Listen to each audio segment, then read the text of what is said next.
Welcome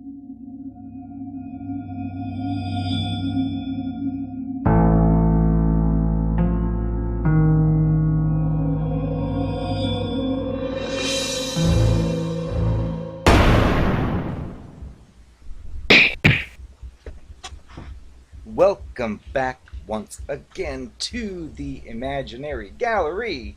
This is your host TJ, and it's time for some more narcissist trash talk.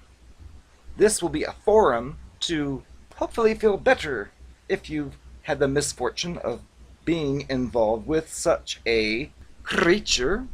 I just put together a few little pieces of thoughts to cover and hopefully shake you back into reality if needed, otherwise to give you some nice entertainment. First of all, we're dealing with this cluster B creature, and we have to remind ourselves that this is a fake person. They're like an alien from a different planet who looks human and is here among humans, but of course isn't. Hold on. It's much like an alien who's landed here and wants to interact with other humans because maybe it sees that they have certain things that it wants and it doesn't know how to get them. Well, that's how you need to look at your cluster B monster. And if you look at them this way, it kind of helps to make sense of some of the ridiculousness that never made sense. They do have slip-ups, just like if you're a human being and an alien does land and tries to pretend to be a human being just like you. If you're very sensitive, you'll be able to detect certain things that just don't seem right, which is the typical cluster B experience. It's that thing you can't put your finger on. But yes, they do make some slip-ups, which I thought I would bring a few up here. But the problem with it is, though, you're also dealing with an individual who lacks shame, lacks any kind of embarrassment.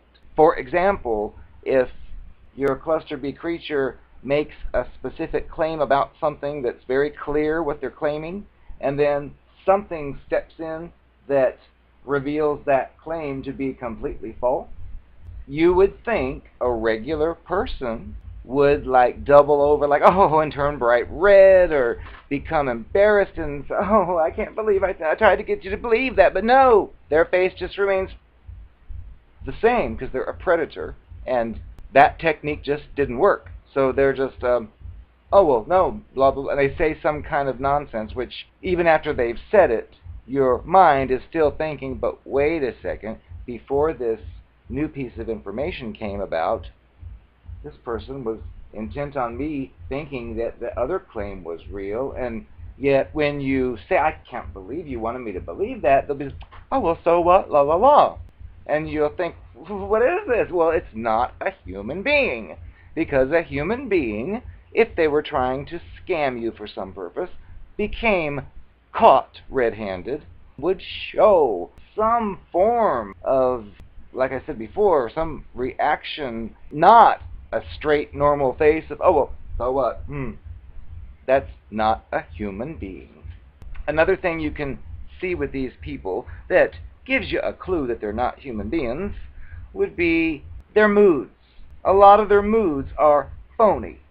There may be a circumstance that occurs where the cluster B monster like reacts really dramatically hurt or furious or any strong emotion. You'll witness this, and usually it's completely inappropriate to the situation, and that'll right there make you think, what is the deal here? And you're seeing it, and the words will sound like dialogue of someone who is furious, and you'll be thinking, of course, if you're an empathetic person, oh my goodness, this person's really mad, oh dear, what can I do? And then guess what? About 5 minutes later, all of a sudden, it's normal again. It's like it switched. Somebody snapped their finger and it switched right back to who it was before. You, of course, being a real human being, know that if you're really upset about something, well, you're really upset about something. And you're not just going to wait 5 minutes and snap a finger and then, oh, I'm over it now. It's just not realistic for a real human being. But that's one of their flaws they don't understand. These creatures think that they can just step in and assume the role of a human, but they don't know how it really works. And then, of course, when you say, that wasn't real what you just did, you weren't really mad if right now you're laughing and happy, they'll give you some kind of retarded type explanation, or lack of explanation, more like an excuse, and you'll look at that and again think, well, the person's not turning red, maybe it's some different kind of person, because this aura they show you is one of self-confidence, which is one of the reasons that draws many of us targets to such people, is because they have this strange self-confidence. Like when you're having some kind of crisis, they're like completely fine. They don't like get all, oh no, what's that? They don't do any of that hysteric stuff. And you think, well, this person's well-grounded, but really this person's fake. And there's no shame, like we talked about before. When you uncover a major lie, they don't even react like it's any big deal, and that makes you think, wow, something's strange about this person. And you may be tempted to think that, oh, this person's personality is just different. But it's still not a real type of personality, because it's just not real. And you can tell them this, and I wouldn't recommend it, because you'll be argued with and told how you're wrong. But go ahead and try it, just to see that you're wrong. But you know you're not wrong. And the other thing is, which I've touched on before, when you're involved with such a creature, a lot of times they have like this cover story, which is who they are. Like they'll tell you, oh, I am this way, I am that way, I am this way and that way, and give you these strict listings. Yet when you spend more and more time, you'll notice that the person thinks it's that way, but I have 10 examples of how it isn't that way, and they resent it. If you say to them, you know what, I think you need to revise the way you talk about yourself, because I think you're wrong. You told me you were this kind of person, and then you go through your list, which is giving a valid argument. It's basing it on facts. It's not just like you woke up today and thought, hey, I think you're not who you said you were. No, it's you have studied and watched and seen that person who says they're anti-violence, yet I've watched them kill frogs and animals in the woods numerous times. No, you're not an animal lover. And then you'll get the retarded, yes, I am. I only killed those frogs because of blah, blah, blah. And it's just like Twilight Zone time. Because you know in your own logical mind that a person who's anti-animal violence or whatever would not kill frogs for any reason at all. But they will try to sell you, oh yes, I am an animal lover, I just killed those frogs. Well, it was only because it was St. Patrick's Day and I wanted frog legs, but or whatever they say, it doesn't matter. And it's sick because you're pulled into that and you know it's retarded. And then if you go to somebody else and say, I think something's wrong with this person, chances are it's a flying monkey who's already been brainwashed to think that you are losing it. So you're going to look like you're losing it. You're playing your role. So it's very difficult. These people are toxic because they infect everybody around you if possible. And of course we assume when we meet such a person who is mirroring us that, oh, well, that looks similar to me, so certainly this person must be upset when this type of thing happens. But then you see behaviors that indicate there's nothing upset at all. Eventually, once you pick up on the fact this is a dishonest fraud, if you continue the interaction, you kind of have to relearn reality, and you realize that if you've been honest with this person up to this point, if you've been telling them the way it is, and you've learned at this point that every single thing you've been told was a fraud, if you're still stuck with the person, well, many times you'll think smart. You think, wait a second, I'm not doing myself any favors by giving this liar all this truth. So then you have to alter your behaviors, start to listen in reverse. So when you hear it say, oh, last night I did nothing at all but go to bed alone, you have to learn to interpret that as, okay, I heard those words, so the reverse is what's true. Which is tough. you get used to it after a while, but it's tough to have to think backwards because that's what it is. They did nothing last night, even though there was no answer to your phone call or any car in their driveway or whatever, and that's just the way this type of thing works. And remember their shameless skill, which comes in handy anytime you try to confront and say, hey, this doesn't quite add up. I think this is what's really happening. You will be told with that same old straight face that you're misunderstanding something. And you'll be tempted to think, well, gee, I would expect a red face and an embarrassment, and oh, maybe I am wrong. That is gaslighting. It's one of their specialties. But another thing they don't like is when you do start to pay attention to the details and you compare them to the words, which do not match up. And then when you try to step forward and use your own independence and your own thoughts and say, hey, I got something to tell you. You know how you're always saying you're this or that? Well, I happen to think that you're really... And they will not want to hear that because you are defying the fictitious image that you're supposed to be buying. So even if you sit there and go through a list of 10 examples to back up your point, you'll simply be told by these people, oh, that's wrong, oh, it's wrong. But you see, they don't give the same level of proving it's wrong like you do when you're proving it's right. All they do is the abusive response of, oh, no, whatever, that's wrong. Oh, that's not true. What I said first was true. And it's like you're dealing with a child, and you are an emotional, retarded child. But yes, you can sit there and get your ducks in a row because you know with your logic and your intuition that something's fishy, and here's the proof, and your proof will be met with, that's not true, oh, that's wrong, oh, you misunderstood.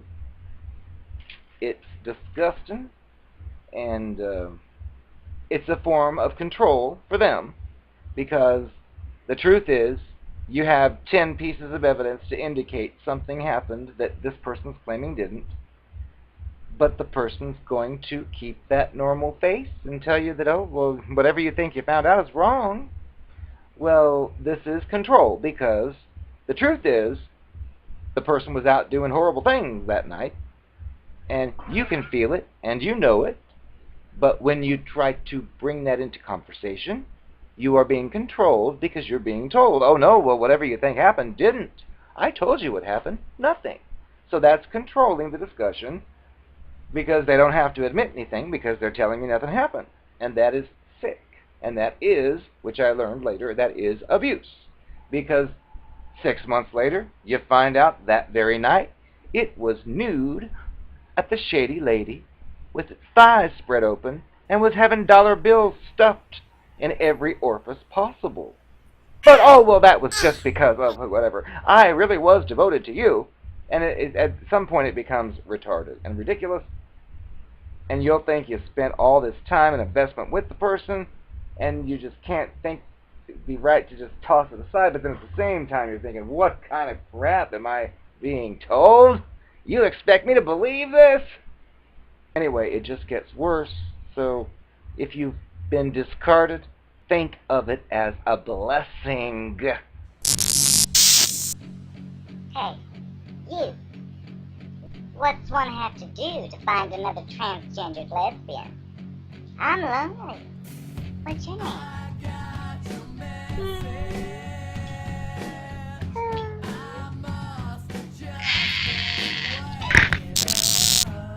Well, look at you, my pretty. What are you? Are you a rat? Are you a cat? Are you a squirrel? What are you? I'm going to take care of you. I'm going to give you the life that you deserve. Come on. And then I'm going to eat you. Oh, I'll tell you something else. Fine. Let's just get this over with. The fact is, I was jealous of you because you were a real person something of which I've never been. Whenever you became upset about something that I did, when I heard you articulate in obviously original words directly related to our personal situation, it just threw me over the edge because, in case you didn't know, I can't do that. I'm not in touch with my own emotions or feelings. All I can do is, if I'm upset about something that happened, is quote someone else I heard and hope it works to get what I want, but I'm kind of blind when it comes to being a human, and I just couldn't let you know that, but that's the way it is. So whenever you would become genuinely upset about something I'd initiated, first off, I knew exactly what you were complaining about because I wouldn't have hidden it if I thought it was good, but I couldn't let you know this. So that's why I gave you those stupid arguments and turned the conversation around because, quite frankly, I can't admit that you're right. And it made me so irritated, it seemed like you wanted me to admit that you were right. I became enraged, and I yelled, and I said, "Oh, what's wrong with you? Why do you keep talking about these things?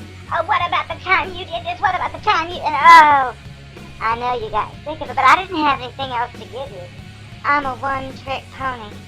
Actually, 1,000-trick pony. Poor, but as far as relationships go, I'm a failure.